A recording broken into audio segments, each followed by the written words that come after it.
लिखा था, जो अभी अपन बात कर रहे थे कि पहले तो मैंने इतिहास के बारे में बात की कि संस्कृत भाषाओं की जननी। उसके पश्चात अगर हम देखते हैं तो वास्तव में जो भाषा शब्द है वो किससे निकला? भाष। भाष मतलब संस्कृत के धातु शब्द भाष से निकला। भाष का मतलब होता है भाषयति इति भाषा। भाषयति इति भाषा, जो स्पार्कल जैसे कहते हैं ना, जो चमकता है, भाषयति है ना, ग्लिटर बोले या कुछ बोले जिसमें अलग सी चमक होती है, तो भाषयति इति भाषा। ये संस्कृत के भाष शब्द से बना हुआ, जिसका मतलब है जो चमकता हुआ है, जो अपने विचारों को प्रकट करने के लिए हमें प्रेरित करता है। इसलिए इसका अर्थ क्या निकल कर आता है? प्रकट करना। अब प्रकट क्या करेंगे? भाषा से हम हमारे मन में क्या चल रहा है उसको, हम हमारे विचारों को और भावों को जब हम शब्द रूप में दूसरे के सामने जाहिर करते हैं तो वो शब्द रूप में सामने आना ही क्या कहलाता है? भाषा कहलाता है। क्लियर है? सबको समझ में आया? अब भाषा के जो प्रकार हैं, अगर हम देखते हैं कि इसको कितने तरीकों से हम प्रसारित कर सकते हैं? 3। मतलब अपने मन में, आपके मन में कुछ भी आता है, ध्यान हो तो जब होली की अपन बात कर रहे थे तो हमने एक गाने के बारे में बात की थी ना?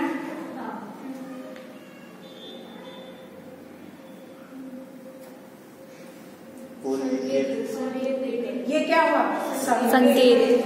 प्राचीन लिपि में अगर देखा जाता है तो क्या बोलेंगे? होली के दिन दिल मिल जाते हैं, फिर रंगों से रंग मिल जाते हैं, है ना? तो ये क्या हुआ? संकेतों के माध्यम से, जिसे आप दम शरारा या कुछ भी बोलते हैं, ऐसा कुछ खेल खेलते हैं ना? जी मैम। जो प्राचीन काल में आदिवासी पद्धति का एक स्वरूप था। अगर हम देखे तो पचमढ़ी, आप लोग इंटरेस्टेड नहीं है लेकिन हम वहां गए हैं।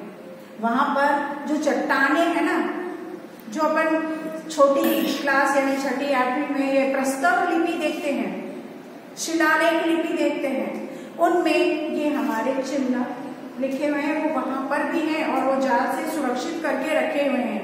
वो कौन सी लिपि कहलाई? संकेत। संकेत लिपि। आपकी मुद्राओं में भी लिखा होता है संकेत। ध्यान दिया है कभी? ऐसे फसल का चित्र भी होता है, उसमें हथौड़ा भी होता है, कुल्हाड़ी सा कुछ होता है। ऐसे ये भी भाषा होती है, संकेत लिपि होती है कि नहीं होती है? समझ में आया? संकेत क्या होते हैं? बहुत सारे संकेत होते हैं। जैसे अभी अपन एक दूसरे से आई कांटेक्ट कर रहे हैं, यह भी तो संकेत ही है ना?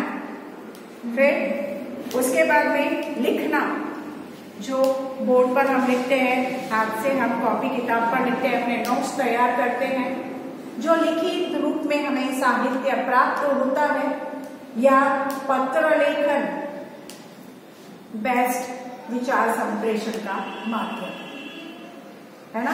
पुरानी मूवी में ये मेरा प्रेम पत्र पढ़कर, है ना? और वो और भी बहुत सारे गाने, किताब, हाँ बोलो। हाँ, कबूतर जा संदेश वाला, और इस तरह से बहुत सारी चीजें जो हम इस तरह की पढ़ते हैं, ये सब क्या थे? यानी सलमान खान को देखा होगा, वो पहले प्यार की पहली चिट्ठी साजन को दे कबूतर जा, है ना? वो क्या था? ये क्या है? लिखना, मन के भावों को और विचारों को प्रेषित करना। तो ये हमारी प्राचीन काल से लेकर अभी तक भी ये परंपरा चल रही है। वो बात अलग है कि अब आज हम मैसेज टाइप करते हैं, इमोजी, राइट? तरीका संकेत, इमोजी क्या है? संकेत ही है ना? और लेखन क्या हुआ? लिखना क्या हुआ? जो मैसेज करते हैं अपन, टाइप करते हैं, वो लेखन हो गया ना? दोनों चीज मिल गई। ये क्या हुआ? आधुनिक तरीका, वर्तमान तकनीकी तरीका, संकेत का भी और लेखन का भी। फिर बोलना, अब बोल तो अपन सब रहे हैं, है ना? तो जो अपने बात को कहने का अंदाज है वही उसको हम इस श्रेणी में ले लेते हैं, चाहे आप क्रोध में बोले चाहे प्रेम से बोले, तो भाव है, जाहिर हो ही जाते हैं। ठीक है, तो ये कौन से क्या कहलाए? भाषा के माध्यम। भाषा के माध्यम के अलावा अब अपना अगला स्टेप क्या है? कौशल। कौशल किसे कहते हैं? स्पेशलिटी, प्रेजेंटेशन की आपकी स्किल कितनी डेवलप है। पढ़ते तो सब हैं और उस पढ़ने के साथ साथ आपको अपनी बात रखने का तरीका कितना आता है। इसके अंतर्गत हम देखें तो हिंदी में क्या बात बताई हमने? 4 लैंग्वेज वाली होना। किसके पास है? आपके पास भी है। और किस किस के पास है लैंग्वेज? लैंग्वेज में भाषा के अंतर्गत हम 4 चीज बोलते हैं। तो बताओ, एल का मतलब लिसनिंग, सुनना। और क्या लिख रहा है? क्या लिखा था अपन ने? एस का मतलब स्पीकिंग, बोलना। और लिखना या पढ़ना, राइटिंग नहीं, रीडिंग। और फिर राइटिंग। तो क्या हुआ? यानी सुनना, बोलना, पढ़ना और लिखना। भाषा में यही रहेगा, क्योंकि विचारों का संप्रेषण हम इसके अलावा और किसी तरीके से नहीं करेंगे। या तो बोलकर करेंगे, या लिखकर करेंगे, या फिर सुनकर और पढ़कर। भाई किसी की बात समझ में नहीं आई, जैसे अभी कोई चीज लिखकर दी हुई है, जैसे अभी सुबह ही आपने असेंबली में प्रेरक प्रसंग दिया, अगर उसमें अक्षर दोष है या लिपि में लेखन दोष है तो उसे क्या कहेंगे कि अगर वो बोल रहा है तो संभवतः है वो जो लिखा हुआ है वो हमें समझ में आ जाएगा। अगर बोलने में भी दोष है तो फिर लिखा हुआ शुद्ध होना चाहिए। अगर लिखना पढ़ना दोनों ही सारे दोषपूर्ण है तो फिर तो राम जी की दया है, फिर कोई समझाने वाला कतई भी नहीं हो सकता। क्योंकि भाषा में तो और विचारों के संप्रेषण में इन चारों की अति आवश्यकता होती है। और ये किस पर आजकल तो भाषा सुधार के लिए भी लैब बन गए हैं ना, कार्यशालाएं हैं जिनकी जो मतलब क्या बोलते हैं, जिनकी भाषा में लकवे जैसी स्थिति होती है, उच्चारण शुद्ध नहीं होता, हकलाना। तो वो हकलाने वाले दोष को दूर करने के लिए इस तरह की कार्यशालाएं, ऐसे उपचार केंद्र भी बने हुए होते हैं। फिर संस्कृत में इसको क्या कहेंगे? बात संस्कृत शब्दावली की होगी, कौशल तो वही है। ठीक है, तो श्रवण, सुनना, अंग्रेजी में लिसनिंग। फिर बोलना, वदन और स्पीकिंग। फिर पढ़ना, पठन और रीडिंग। फिर लिखना, राइटिंग और लेखन। ठीक है, तो ये सब क्या हुए? हमारे कौशल हैं जो भाषा को प्रभावशाली बनाते हैं।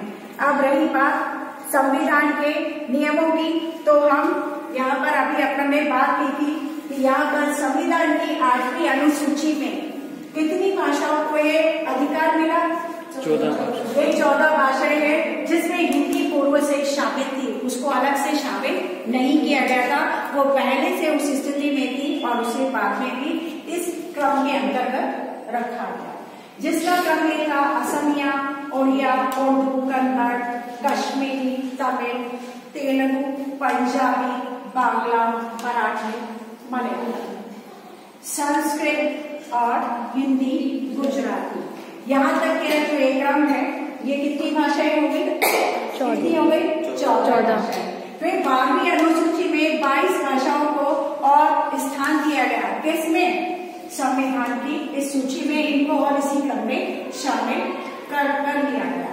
ऐसी स्थिति में जब इनको और शामिल किया तो उससे पूर्व 21वें संविधान संशोधन में सिंधी भाषा को 15वें नंबर पर यानी 1967 के अंतर्गत 1967 में इसको भी इसी भाषाओं के क्रम में पूर्व में जोड़ दिया गया है। फिर यहाँ पर 71वें संविधान संशोधन जो कब आया 1992 1992 में नेपाली को 16वां, कोंकणी को 17वां और मणिपुरी को 18वें स्थान पर रखा गया। फिर लास्ट में 8वीं अनुसूची में जो 92वां संविधान संशोधन है जो 2003 में लाया गया था, जिसको इसी भाषाओं के क्रम में शामिल किया गया था, उसके अंतर्गत 19वें नंबर पर डोगरी और 20वें पर मैथिली, फिर 21वें पर संथाली और 22वें पर बोडो भाषा को शामिल किया गया।